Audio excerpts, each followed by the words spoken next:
ತಮ್ಮೆಲ್ಲರಿಗೂ ಗೊತ್ತಿರುವ ಹಾಗೆ ಕಲ್ಯಾಣ ಕರ್ನಾಟಕ ಭಾಗ ಏನಿದೆ ಇದು ಸ್ವತಂತ್ರದ ನಂತರ ನಿರಂತರವಾಗಿ ನಿರ್ಲಕ್ಷ್ಯ ಆಗ್ತಾ ಇದೆ. 2013ರಿಂದ ಏನು ಇದಕ್ಕೆ ವಿಶೇಷ ಸ್ಥಾನಮಾನ ಕೊಟ್ಟು ಆರ್ಟಿಕಲ್ 371J ತರಲಾಯಿತು. ತದನಂತರ ಸುಮಾರು 25,000 ಕೋಟಿ ಹಣ ಇಲ್ಲಿಗೆ ಬಿಡುಗಡೆ ಆಗಿದೆ. ಆದರೆ ಇನ್ನೂ ತನಕ ಈ ಭಾಗದ ಪರಿಸ್ಥಿತಿ ಬದಲಾವಣೆ ಆಗಿಲ್ಲ.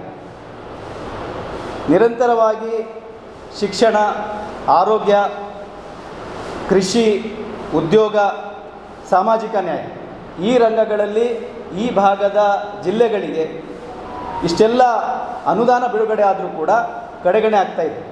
ಈ ಅನುದಾನ ಎಲ್ಲಿಗೆ ಹೋಗ್ತಾ ಇದೆ, ಯಾರ ಕೈ ತಲುಪ್ತಾ ಇದೆ, ಇಲ್ಲಿನ ನಾಗರಿಕರಿಗೆ ಯಾಕೆ ತಲುಪ್ತಾ ಇಲ್ಲ ಅನ್ನುವಂಥ ಪ್ರಶ್ನೆ ಮುಂದಿಟ್ಕೊಂಡು ವೆಲ್ಫೇರ್ ಪಾರ್ಟಿ ಆಫ್ ಇಂಡಿಯಾ ಕರ್ನಾಟಕದ ವತಿಯಿಂದ ಇವತ್ತು ಅಕ್ಟೋಬರ್ 6ರಿಂದ ಬಳ್ಳಾರಿಯಿಂದ ಕಲಬುರಗಿ ತನಕ ಕಲ್ಯಾಣ ಕರ್ನಾಟಕದ ನ್ಯಾಯಪೂರ್ಣ ಅಭಿವೃದ್ಧಿಗಾಗಿ ಒಂದು ಜಾಥಾವನ್ನು ನಾವು ಹಮ್ಮಿಕೊಂಡಿದ್ದೇವೆ. 13 ತನಕ ಕಲ್ಯಾಣ ಕರ್ನಾಟಕ ನ್ಯಾಯಪೂರ್ಣ ಅಭಿವೃದ್ಧಿಗಾಗಿ ಜಾಥಾ ಅನ್ನುವಂಥದ್ದು ನಾವು ಹಮ್ಮಿಕೊಂಡಿದ್ದೇವೆ. ಇವತ್ತು ಇದರ ಉದ್ಘಾಟನೆ ಮೋತಿ ಸರ್ಕಲಲ್ಲಿ ನಡೆಯಲಿದೆ. ತದನಂತರ ಈ 7 ಜಿಲ್ಲೆಗಳಲ್ಲಿ ನಾವು ಹೋಗಿ ಸಾಗಿಸಿ 13ನೇ ತಾರೀಕಿಗೆ ಕಲ್ಯಾಣ ಕರ್ನಾಟಕ ಪ್ರದೇಶ ಅಭಿವೃದ್ಧಿ ಮಂಡಳಿಯ ಕಚೇರಿ ಏನಿದೆ ಅಲ್ಲಿ ಸಮಾರೋಪ ಕಾರ್ಯಕ್ರಮವನ್ನು ನಾವು 13ನೇ ತಾರೀಕಿಗೆ ಮಾಡ್ತಾಯಿದ್ದೀವಿ. ಈ ಒಂದು ಜಾಥಾ ಏನಿದೆ ಇದರಲ್ಲಿ ನಾವು ನೋಡುವಾಗ ಈ ಕಲ್ಯಾಣ ಕರ್ನಾಟಕ ಭಾಗದಲ್ಲಿ ಏನು ನಮ್ಮ ಪರಿಸ್ಥಿತಿ ಏನಿದೆ, ತಲಾ ಆದಾಯ ನಾವು ನೋಡಿದರೆ ಬೆಂಗಳೂರು ಭಾಗದಲ್ಲಿ 5.1 ಇದೆ ತಲಾ ಆದಾಯ. ಆದರೆ ಕಲ್ಯಾಣ ಕರ್ನಾಟಕ ಭಾಗದಲ್ಲಿ 1.73 ಅಷ್ಟೇ ಮಾತ್ರ ಇಲ್ಲಿನ ತಲಾ ಆದಾಯ ಇದೆ. ಅದೇ ರೀತಿ ಹಿಂದುಳಿದ ತಾಲೂಕುಗಳು ಮೈಸೂರು ವಿಭಾಗದಲ್ಲಿ 10 ತಾಲೂಕು ಇದ್ದರೆ ಕಲ್ಯಾಣ ಕರ್ನಾಟಕ ಭಾಗದಲ್ಲಿ 29 ತಾಲೂಕುಗಳು ಹಿಂದುಳಿದ ತಾಲೂಕುಗಳಿದ್ದಾವೆ. ಅದರಲ್ಲಿ ವಿಪರ್ಯಾಸ ಅಂದರೆ ಕಲ್ಯಾಣ ಕರ್ನಾಟಕ ಅಭಿವೃದ್ಧಿ ನಿಗಮದ ಏನು ಚೇರ್ಮನ್ ಇದ್ದಾರೆ ಅವರು ಪ್ರತಿನಿಧಿಸುವಂತಹ ಏನು ಅಸೆಂಬ್ಲಿ ಕ್ಷೇತ್ರ ಇದೆ ಜೇವರ್ಗಿ, ಅದು ಅತ್ಯಂತ ಹಿಂದುಳಿದ ತಾಲೂಕು. ಅದೇ ರೀತಿ ಇಲ್ಲಿ ಇಡೀ ದೇಶದಲ್ಲಿ ಮತ್ತು ರಾಜ್ಯದಲ್ಲಿ ಅತ್ಯಂತ ಹಿಂದುಳಿದ ಜಿಲ್ಲೆಗಳು ಅದು ಯಾದಗಿರಿ, ರಾಯಚೂರು, ಕಲಬುರಗಿ ಮತ್ತು ಕೊಪ್ಪಳ, ಅದು ಈ ಕಲ್ಯಾಣ ಕರ್ನಾಟಕ ಭಾಗದಲ್ಲಿಯೇ ಬರ್ತವೆ. ಇಡೀ ರಾಜ್ಯದಲ್ಲಿ ಸಣ್ಣ ಕೈಗಾರಿಕೆಗಳ ಸಂಖ್ಯೆ ಏನಿದೆ 17.48 ಲಕ್ಷ ಇದೆ. ಆದರೆ ಕಲ್ಯಾಣ ಕರ್ನಾಟಕ ಭಾಗದಲ್ಲಿ ಕೇವಲ 1.96 ಲಕ್ಷ, ಅಂದರೆ ಕೇವಲ 11% ಮಾತ್ರ ಸಣ್ಣ ಕೈಗಾರಿಕಾ ಉದ್ಯಮಗಳು. ಇಡೀ ರಾಜ್ಯದಲ್ಲಿ ಸುಮಾರು 17.48 ಲಕ್ಷಗಳಿದೆ.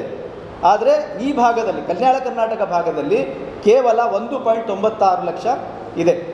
ಅದೇ ರೀತಿ ಕೆಲಸಕ್ಕಾಗಿ ವಲಸೆ ಹೋಗುವವರು ಅದನ್ನು ಕೂಡ ಇಲ್ಲಿ ನಾವು ಕಂಪೇರ್ ಮಾಡಿದರೆ ಬೇರೆ ಜಿಲ್ಲೆಗಳಿಗೆ ಈ 4-5 ನಮ್ಮ ಜಿಲ್ಲೆಗಳೇನಿದ್ದಾವೆ ಇಲ್ಲಿಂದನೇ ಅತಿ ಹೆಚ್ಚು ವಲಸೆ ಹೋಗುವಂಥದ್ದು. ಮತ್ತು ಸುಮಾರು 1 ವರ್ಷದಲ್ಲಿ 10,000ಕ್ಕಿಂತ ಹೆಚ್ಚು ವಿದ್ಯಾರ್ಥಿಗಳು ಇಂಜಿನಿಯರಿಂಗ್ ಇಲ್ಲಿಂದ ಪಾಸ್ ಆಗ್ತಾರೆ. ಆದರೆ ಅವರಿಗೆ ಮುಂದಿನ ಅವಕಾಶಗಳು ಇಲ್ಲಿ ಸಿಗದೆ ಅವರು ಬೆಂಗಳೂರಿಗೆ, ಹೈದರಾಬಾದಿಗೆ ಈ ರೀತಿ ಬೇರೆ ಕಡೆ ಅವರು ವಲಸೆ ಹೋಗ್ತಾರೆ. ಇನ್ನೂ ಅತ್ಯಂತ ಗಂಭೀರವಾದ ಪರಿಸ್ಥಿತಿ ಏನಂದರೆ ಸುಮಾರು 30 ಲಕ್ಷ ಜನ ಅಪೌಷ್ಟಿಕತೆಯಿಂದ ಇಲ್ಲಿ ಬಳಲುತ್ತಿದ್ದಾರೆ. 30 ಲಕ್ಷ ಜನ, ಇದು ಸರ್ಕಾರದ ಅಂಕಿಅಂಶ ನಾವು ಹೇಳ್ತಾ ಇರುವಂಥ. ಅದೇ ರೀತಿ ಕಳೆದ 4 ವರ್ಷಗಳಲ್ಲಿ ಸುಮಾರು 9,000 ಶಿಶುಗಳು ಅಪೌಷ್ಟಿಕತೆಯಿಂದ ಪ್ರಾಣ ಕಳ್ಕೊಂಡಿದ್ದಾರೆ. 4 ವರ್ಷಗಳು, ಕಳೆದ 4 ವರ್ಷದಲ್ಲಿ 9,000 ಶಿಶುಗಳು ಮತ್ತು 600 ತಾಯಂದಿರು ಅಪೌಷ್ಟಿಕತೆಯಿಂದ ತಮ್ಮ ಪ್ರಾಣ ಕಳ್ಕೊಂಡಿದ್ದಾರೆ. ಅದೇ ರೀತಿ ಪ್ರಾಥಮಿಕ ಆರೋಗ್ಯ ಕೇಂದ್ರಗಳು ನಾವು ಸೌತ್ ಕರ್ನಾಟಕಕ್ಕೆ ಕಂಪೇರ್ ಮಾಡಿದರೆ ಇಲ್ಲಿಯ ಜನಸಂಖ್ಯೆಗೆ ಅನುಗುಣವಾಗಿ ಪ್ರಾಥಮಿಕ ಆರೋಗ್ಯ ಕೇಂದ್ರಗಳಿಲ್ಲ, ಮಲ್ಟಿ ಸ್ಪೆಷಾಲಿಟಿ ಆಸ್ಪತ್ರೆಗಳಿಲ್ಲ. ಆಸ್ಪತ್ರೆಗಳಿದ್ದರೆ ಅದರಲ್ಲಿ ಸೌಕರ್ಯಗಳಿಲ್ಲ, ಡಾಕ್ಟ್ರುಗಳಿಲ್ಲ, ಪರ್ಮನೆಂಟ್ ಡಾಕ್ಟ್ರುಗಳಿಲ್ಲ. ಅದೇ ರೀತಿ ಸುಮಾರು 80,000 ಹುದ್ದೆಗಳು ಇನ್ನು ಸರ್ಕಾರಿ ಹುದ್ದೆಗಳು ಇನ್ನೂ ಖಾಲಿ ಇದ್ದಾರೆ. ಅದರಲ್ಲಿ ಸುಮಾರು 22,000 ಹುದ್ದೆಗಳು ಟೀಚರ್ಸ್ ಹುದ್ದೆಗಳು, 22,000 ಅಧ್ಯಾಪಕರ ಹುದ್ದೆಗಳು ಕೂಡ ಇಲ್ಲಿ ಖಾಲಿಯಾಗಿದೆ. ಅದರ ಪರಿಣಾಮವಾಗಿ ಪ್ರತಿ ಬಾರಿ ನಾವು ನೋಡ್ತೇವೆ ಈ ಭಾಗದ ಗುಲ್ಬರ್ಗ, ಯಾದಗಿರಿ ಆಗಲಿ, ಬೀದರ್ ಆಗಲಿ ಈ ಜಿಲ್ಲೆಗಳ ಫಲಿತಾಂಶ ಏನಿದೆ, SLC ಫಲಿತಾಂಶ, PUC ಫಲಿತಾಂಶ, ಪ್ರತಿ ಬಾರಿ ನಾವು 25ರಿಂದ 31 ಸ್ಥಾನದಲ್ಲಿ ನಮ್ಮಲ್ಲಿ ಇರ್ತೀವಿ. ಸೊ ಅದೇ ರೀತಿ ಇಡೀ ರಾಜ್ಯದಲ್ಲಿ ಅತಿ ಹೆಚ್ಚು ಅಲ್ಪಸಂಖ್ಯಾತರು ಹಿಂದುಳಿದವರು ಈ ಭಾಗದಲ್ಲಿದ್ದಾರೆ ಜನಸಂಖ್ಯೆ. ಆದರೆ ಆ ಜನಸಂಖ್ಯೆಗೆ ಅನುಗುಣವಾಗಿ ಆ ವಿದ್ಯಾರ್ಥಿಗಳಿಗೆ, ಅಲ್ಪಸಂಖ್ಯಾತ ಮತ್ತು ಹಿಂದುಳಿದ ವಿದ್ಯಾರ್ಥಿಗಳಿಗೆ ಬೇಕಾಗಿರುವಂಥ ಹಾಸ್ಟೆಲ್ ಫೆಸಿಲಿಟಿಗಳು ಕೂಡ ಇಲ್ಲಿ ಕಲ್ಯಾಣ ಕರ್ನಾಟಕ ಭಾಗದಲ್ಲಿ ಇಲ್ಲ. ಇದೆಲ್ಲ ಸಮಸ್ಯೆಗಳನ್ನು ಮುಂದಿಟ್ಕೊಂಡು ನಮ್ಮ ಬೇಡಿಕೆಗಳೇನಿದಾವೆ ಅಂದರೆ, ಈಗ ಏನು ಮಾನವ ಅಭಿವೃದ್ಧಿ ಸೂಚ್ಯಂಕ ಏನಿದೆ ಅದನ್ನು ಹೆಚ್ಚಿಸಬೇಕು, ನಂಬರ್ 1 ನಾವು ಕೇಳ್ತಾ ಇದ್ದೀವಿ. ಎರಡನೇದಾಗಿ ಜಿಲ್ಲಾ ಖನಿಜ ಪ್ರತಿಷ್ಠಾನ ಅಂದರೆ DMF, ಅದೇ ರೀತಿ ಕರ್ನಾಟಕ ಗಣಿ ಪರಿಸರ ಪುನಶ್ಚೇತನ ನಿಗಮ, ಅದಕ್ಕೆ KMERC ಅಂತ ನಾವು ಹೇಳ್ತೀವಿ, ಅದರಲ್ಲಿ ಬರುವಂಥ ಹಣ ಮತ್ತು KKRDB ಕಲ್ಯಾಣ ಕರ್ನಾಟಕ ನಿಗಮದಲ್ಲಿ ಬರುವಂಥ ಹಣ, ಆ ಹಣ ಸಮರ್ಪಕವಾಗಿ ಬಳಕೆ ಆಗಬೇಕು, ವಾಪಸ್ ಹೋಗಬಾರ್ದು ಯಾವುದೇ ಕಾರಣ. ಮೂರನೇದಾಗಿ ಇಲ್ಲಿನ ಯುವಕರಿಗೆ ಉದ್ಯೋಗ ಅವಕಾಶ ಹೆಚ್ಚಿಸಬೇಕು.